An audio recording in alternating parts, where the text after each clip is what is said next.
We dismiss history at our peril. Liberty Nation Radio with Mark Angelides.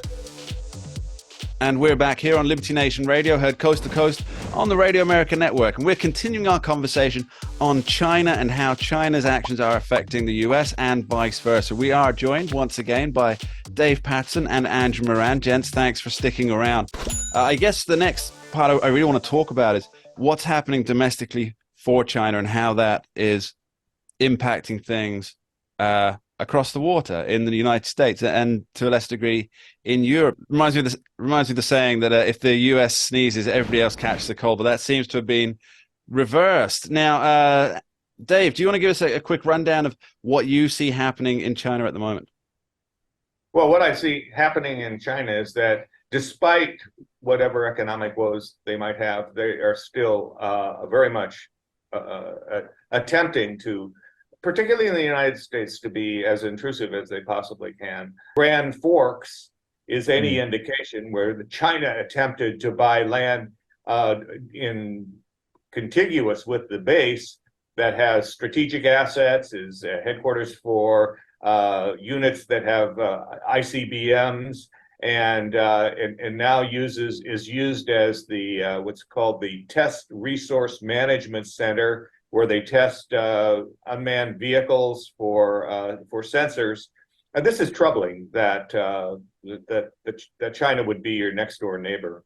Yeah, there really is this push by let's say a certain percentage of lawmakers to try and ban sales of land, specifically strategic land, but also other land to the Chinese. Now, here, when they say the Chinese, I'm presuming they mean the Chinese government, but it's very difficult to kind of unstrip those things because companies operate in China under the auspices of the Chinese Communist Party. I remember I lived in China for many years, and while I was there, I remember this story going around, and I have no reason to believe it's not true based on the people I heard it from. But there was a minister, a local minister, talking to the reporters and the editors in the newsrooms, and he said, if you think that you're a free and independent press and you don't work for the government, think again. And this is really the situation with many companies, especially Chinese companies that want to operate overseas.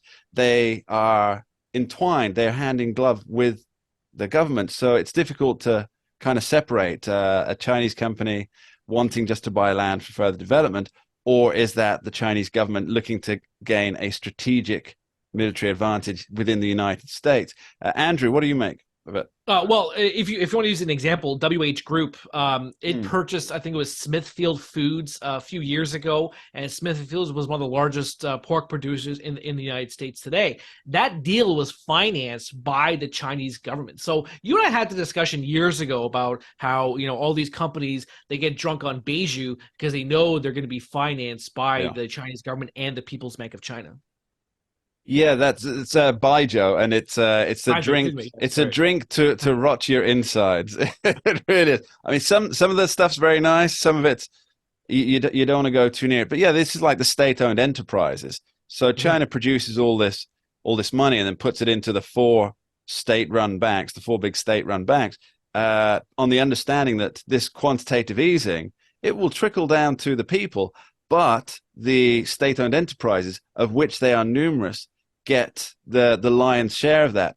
Now, those companies, they're using Chinese government money that's just being printed out of nowhere to buy a foothold within the United States. And I can't see that as being sensible on any level. Well, I'll look at some of the numbers. Let me just say some of the numbers, and then Dave can dive into analysis. So, of all the U.S. Private farmland in the United States, 3.1% is foreign owned. China owns about 0.03% of that farmland, the same as Belgium. But who owns the most U.S. farmland? Canada. Canada owns about 33% of U.S. land. So better be prepared, guys. We're going to invade your food supply chain. But of course, China owns 66% of Canada. Dave, what's your take? Well, I think that what we're seeing, and it's as far as I'm concerned, it's encouraging, and that is that all of this land grab is going to come back to be a liability for China. What we've seen recently is Evergrande, which is one of the largest real estate companies in China, has declared bankruptcy, as we may have talked about, and but they failed to meet their debt obligations a year and a half ago, which was a serious signal. And Country Garden, which is another large real estate company that has equities here in the United States and employs 300,000 people, failed to meet their payment obligation twice now, and so they look like they're in trouble. And it all goes back to, I think, and Andrew can speak to this probably more within greater detail, but the Xi government has placed greater restrictions and regulations on how much debt companies can actually acquire. And so if your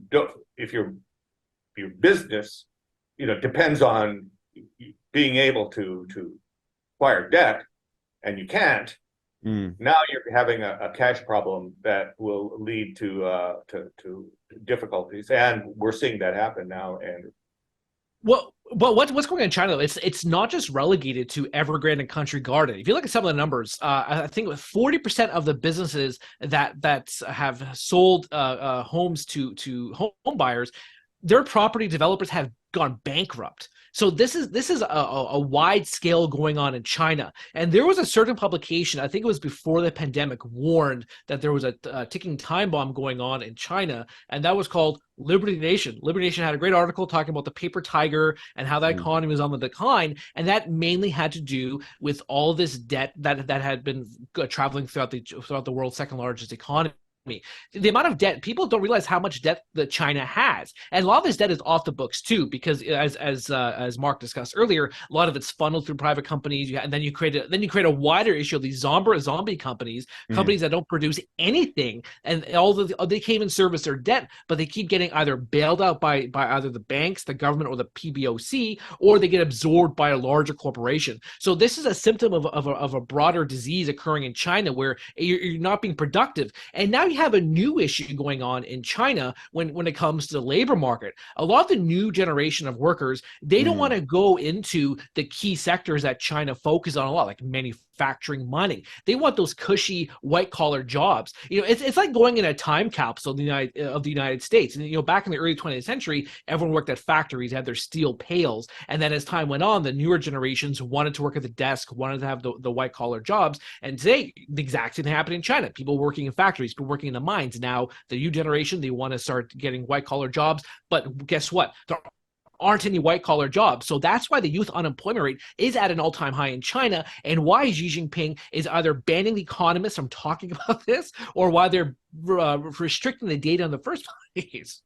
And consider that while they're accumulating all this debt, while they're spreading their tentacles around the world and investing, they're also paying us much more for defense and national security than they ever have before. And so they have obligations in terms of the outflow of money to buy ships, airplanes, invest in their army and buying artillery, and also creating the wherewithal whereby they would hope to invade Taiwan if they don't peaceably submit, and that's not likely.